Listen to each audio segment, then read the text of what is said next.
Hello ladies and gentlemen, this is ZvT back with another point of view cast, this time on Xelnaga Caverns. My opponent today will be SixJaxCocoa. This guy's actually the closest thing to a rival that I actually have. I played in a few tournaments. The only real notable one I got to the semifinals of the first Masters tournament, and me and COL Rise were on separate sides of the bracket. I actually got eliminated in a best of 5 by, at the time, NRG Coco. Well, I believe Rise was eliminated by DDE. So I like him. He does play. He plays a really strong Terran, and we can see here he's opening up with a 2-rax. I don't know if he didn't realize I was Zerg, so he didn't put that at the door, but not a big deal. He can always move it over later. Always not too happy when my opponent opens up with the 2-rax, just because I know I'm gonna have to be making a lot of Zerglings. Yeah, so I've been casting a lot of ZvTs lately. I actually just played a game this morning, and my opponent was Protoss, and I had just watched the GSL match between NEST and any Pro Prime. Not gonna give out any spoilers. You can message me or something, I guess, if you want to know what happened. But of course my opponent mimicked exactly the style that any Pro Prime decided to use, and I had just seen it get used, so as soon as I saw it I was like, okay, pretty sure I can kill this. So just getting out my initial Zerglings. Gotta be very careful with these dudes. I saw, this is very important Overlord. If you notice, I kept seeing his SCVs running back and forth, and that's because he's trying to get in as close as he can before the Marines come. He wants everything close. So there he is, losing 1 Zergling. Terrible control. I could have got away, but you know, I'm basically stalling for link speed. I want to keep him pressed out as far as possible, because once the link speed kicks in, I should have a pretty good chance to just crush this. If you let the bunkers go up, you are going to be in for some serious trouble. So I was pulling workers, and then I was like, speed just finished, I think I'll be okay. And then I saw bunkers, and I was like, oh man, I forgot. Good players will put up the bunkers anywhere near the wall just to create a choke. But some other Zerglings came in. I didn't get greedy. I haven't made a worker in so long, so I was able to hold that. Nothing worse than making just a few too less lings. I'm not sure if that's the right way to say that, but anyway. Now, this is very important. To play Zerg at a high level, you have to make use of all of your units to the best of their potential. Now you might be thinking, but how are you going to make use of Zerglings? He's Terran, he has a wall. If you hit it, then he's just going to repair it. So I can see he's got the wall, and while this might look like a 3-rax, this rax is likely just this one moved over. So important to note that I'm not expecting any sort of all-in right now. I'm just playing still a standard game. Why the Baneling Nest, you ask? The Baneling Nest because he did open with 2-rax, and there could be some more barracks back here. So I'm just going to keep poking, because I need to know how many Marines. Because if I suddenly see 8, 10 Marines, I know there's more racks. So I'm just going to keep checking, getting any information I can. Now, back to what I said earlier about getting the most out of your links.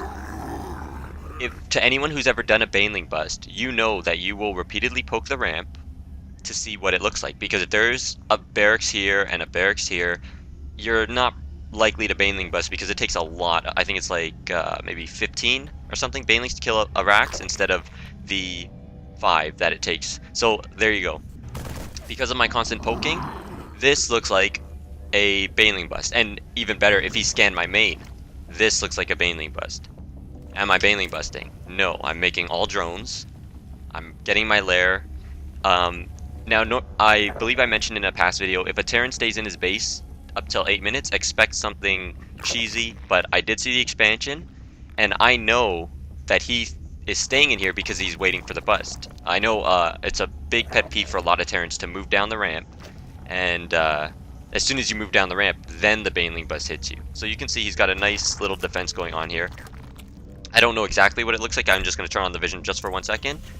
3 bunkers, so you can tell he definitely believes a Baneling bust is coming, and it is quite the opposite. I haven't made a Zergling since the beginning of the game, and that has pushed me to an absolutely amazing income lead. When you're actually mining more than Terran, you know you're ahead because mules really make up the difference. So if you were to scan now, sorry, he would see the lair, which I'm okay with because he's been in his base for a long time. I'm fairly sure he's going bio tank.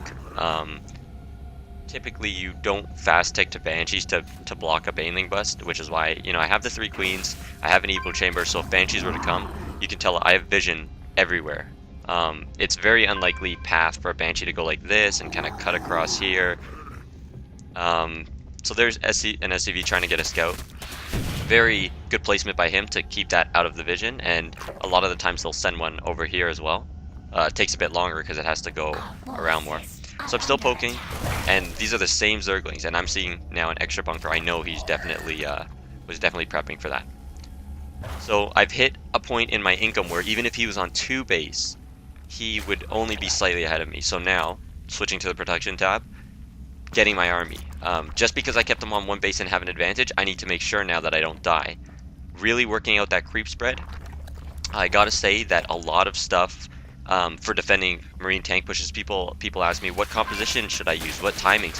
It's not about that. It's about having a good mix of units, so I guess the composition is slightly important, but most importantly is having a good number of units. You're not going to stop a tank push with too few, and also you want to have the units ready in beforehand. That way you can hit him before he's sieged. So as you can see, really saturating all my gases. Here comes his expansion. So super late expansion because he really believed this was a Baneling bust. And that's why, you know, his little comment about wishing he had Chrono Boost. So I am ready now to prep to bust him because I know he's had bunkers here. He's not going to have me out here. A little bit risky to put it here. I should have probably done this down here just because if he was to walk out this side possibly to clear the gold, you might see this. So Baneling's ready, and here he comes moving out. Now he's got a lot of Marauders. I definitely want the Banelings to get the Marines. So he does use a stim, and I am not interested in fighting off creep, not with this many units. If he didn't move, it would be fine, but a player of his caliber will definitely split his units, and I would likely lose all of this. So retreating to my pretty good creep spread, I would say.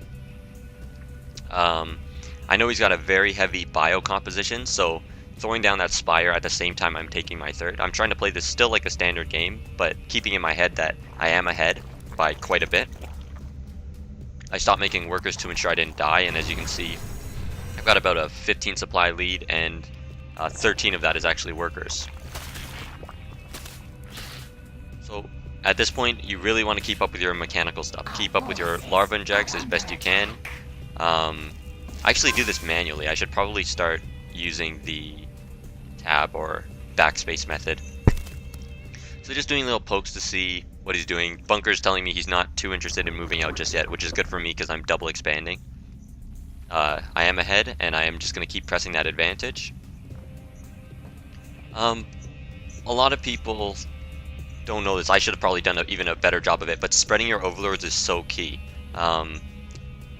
A huge part of fighting Terran is holding off their harassment, because 8 Marines in a drop can just, you know, obliterate an entire base or an entire mineral line. So even if you have your Overlord here and he drops some Marines and kills the Overlord, it might seem annoying, but think about how many drones those Marines would have killed if there was no Overlord and they just flew in. It's a lot more costly. So I'm just doing my best to deny as much scouting as possible and still showing him only pieces of the army. I don't want to show him everything.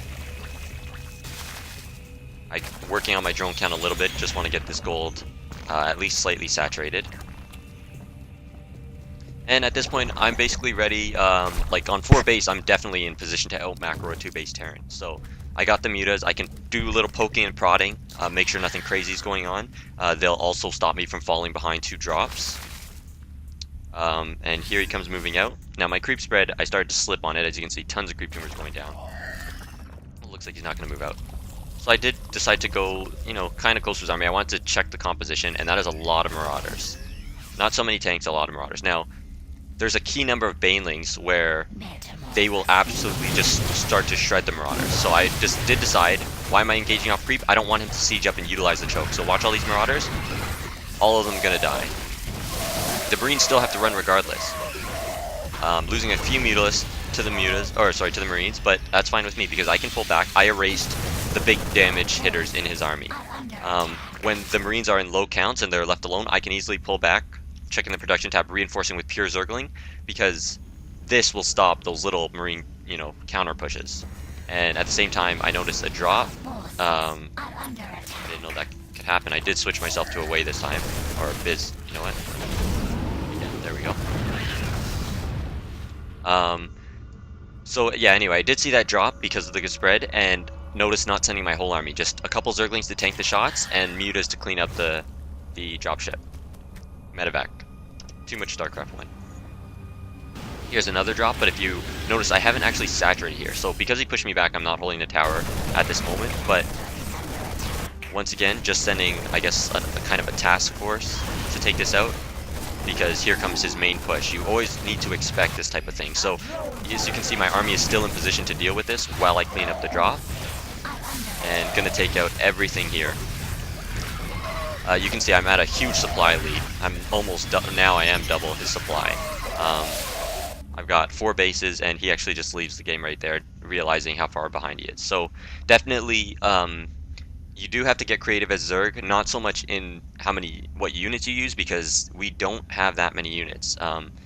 It's pretty much been established that Hydras are not good ZvT. They melt to Hellions, they melt to tanks, they melt to Marines. I think they even melt to Marauders once, you know, the numbers are large and you have stim. So utilizing just about everything else that you have, even like those first Zerglings are what got me that huge advantage, feigning the Baneling bust, even though I was doing nothing of the sort. So remember, until next time, to always GG your games. Unless you lose, then complain about imbalance.